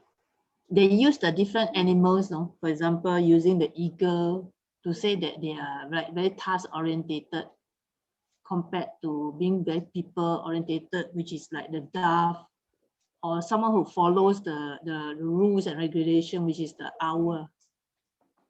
So I was wondering, is it really the same? Because I'm not familiar with this one. Yeah. DISC. Okay. I went through it also when I was a clergy. DISC. Someone came and conducted a seminar, and by that time already, I knew a lot about MBTI already. So I think, I'm not sure whether I was officially trained or not, but I knew enough MBTI to be able to compare, all right, the difference. And I do find DISC, the theoretical base. You see, I'm a theory person, all right? I'm a theory person, okay? So I look at the theory, the first principle. What is the foundation? I can't find, it's all based on observation of, I don't know how to describe it, behavioral, okay? Behavioral based rather than principle based. Now, the difference between, I think, this and MBTI is that MBTI is based on inner function, inner processes of the person, all right? How we look at things. Where DIC is based on outside person observed behavior pattern. So they come up with certain conclusions. I'm not saying it's, I know it's very popular also. In fact, it's a competitor to MBTI. But personally, as to the animals, don't take them too seriously. That it's just a simple way to remember, all right? It's not to say you're a dolphin or you're a dog or whatever. It's just a simple way for us to conceptualize. But you can throw away the animal, it's okay, you know, or if you don't find the animal helpful or confusing, it's okay. But it's just to say that, you know, it can represent, help us to remember what kind of personality. But it doesn't describe everything. So the best is just take it as a helpful tool. But as to, in terms of tools, comparison between the two, as I said, MBTI is more theory-based and very well researched. In other words, a lot of master's degree are based on MBTI. You know, they actually have done a lot of research. They have been around for a longer time than DISC. So yeah, so in that sense, I'm more comfortable. There's research-based and it's theory-based. Maybe my personality, I'm not sure, but a lot of people like DIC, very easy to implement. I think, not so theoretical. Yeah. So thanks for that. My other question on a more practical basis is, as a Christian, you know, in terms of the God, allowing God to work in our lives, and you know, in terms of our character building, you know, how can we use, you know, this knowledge of how do we operate and who we are to actually work on it to maybe make us so-called more able to relate to God and also the Spirit working in our lives. I don't know whether the question is. Yeah, I know what you mean. I know. Okay, so yeah. Yeah, let me just try to understand what you're saying. You're saying a certain personality, maybe, okay, I will say this now. Okay, for now, you look at NF. Compassion come easily to NF, okay? But not to NT or ST. ST people may be too pragmatic, not so compassionate, not so feeling oriented, not so compassionate or empathic. Maybe the word is empathic. All right. So for them to talk about love, the fruit of the spirit of love may be quite challenging. All right. That's maybe more fruit of whatever, you know, they'll be more focused on being practical helper rather than, you know, all this fruit of the spirit of love, joy, peace, and all this kind of stuff. So certain personality will kind of grow stronger in certain area faster. But at the end of the day, I think whatever your personality type, sooner or later you begin to develop the same capacity. Okay, for example, okay, I remember I told you about the prison ministry. When we started, a lot of us are worried that we may not be able to deal with prisoner, right? But yet the Holy Spirit give us compassion, which we don't have. It's of course we may not be so compassionate like my doctor friend, NF, all right, who naturally care about marginalized people. But ours is development, you know what I mean? When we went in, we were cold. In fact, we were frightened of these people. Imagine what kind of scenario where we cannot captured by them or what. All right. But in the process, as the Holy Spirit began to work, we begin to have compassion for them. Whereas for my friend who is the NF doctor, It's natural. You just go in and just flow with it. Huh? You know what I mean? So in a sense, his natural capacity helped him a bit. Just like the 12 disciples, they're all different. So you take John, for example, he's the one who go near to Jesus and say, who is the traitor? Yeah. It's more natural for him, but I think at the end of the day, all of them will develop the same capacity, but manifest differently. Okay. Thank you so much. Yeah. Okay. Any other question before you break for your Chinese New Year? I got one question, Pastor Dan. Yeah, Ruth. The other time we did together, but then after that, when I do on my own, I'm another I'm another description altogether. What you turn out to be? I turned out to be, my handphone is somewhere else. My handphone, yeah, my hand. I turned out to be. Let me check. Under you, okay.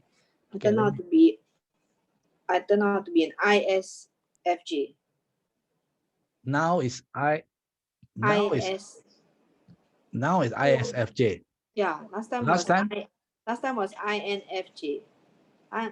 INFJ. So the difference between S and N. Yeah.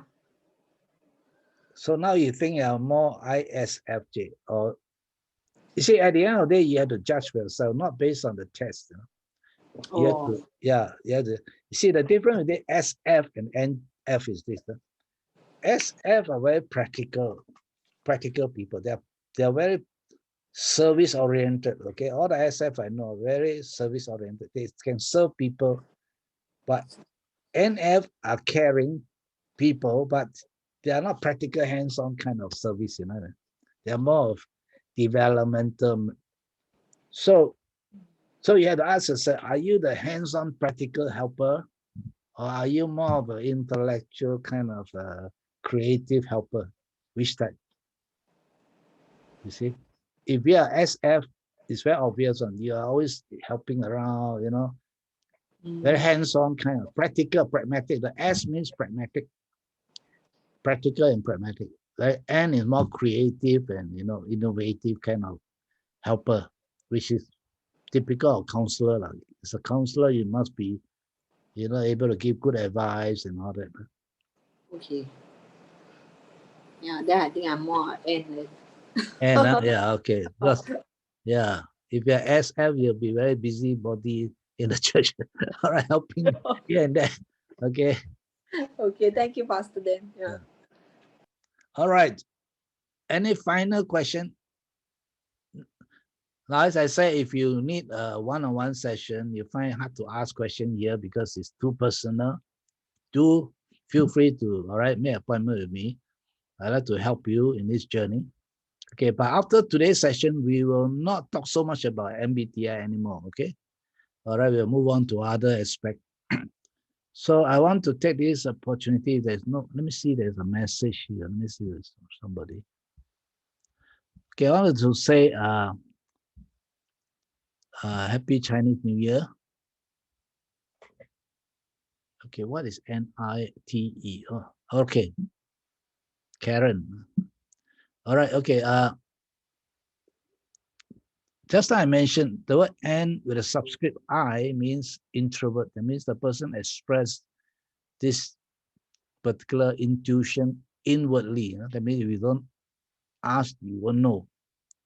So T subscript E means thinking function but extroverted. That means it's very obvious to everybody because they express it out. Okay. All right. So extrovert has an advantage over introvert in that sense, because the strongest suit, as it were, the strength is expressed up into the world. Everybody know, so they come across as better. Whereas an introvert, their best strength is kept inside, so it's not known unless there's an opportunity or someone asks them to express it out. And so they don't come across as so in the eyes of the world are so clever. Okay. All right. But if they're given a chance, they can prove themselves. They can express themselves either in writing or other ways. All right. Then people say, wow, you didn't know that he can do so much. Okay.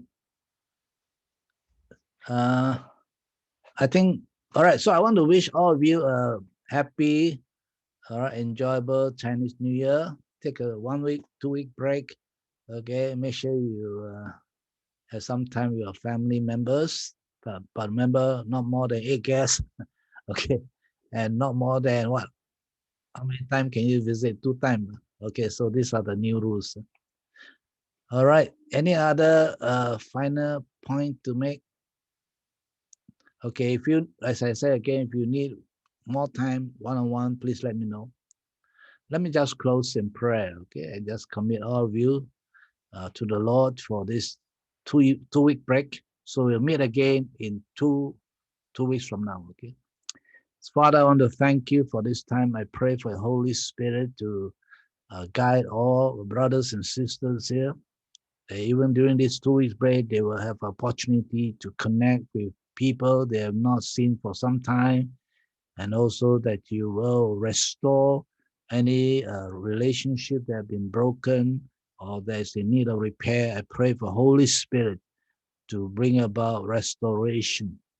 And I ask, oh God, that you use all of them to maximize their gifting in the area that you can use them. So I pray that you will help them as you go along to discover where you call them to be, where they can best serve you and most effective in that ministry. In Jesus' name. Amen. Okay, so good night, everybody. All right. Thank you, Pastor Reverend Tan. Yes. Okay. You're not asking a question, right? Oh, no. Okay. All right. Okay. Good night and God bless everybody. Oh, yeah. Thank you.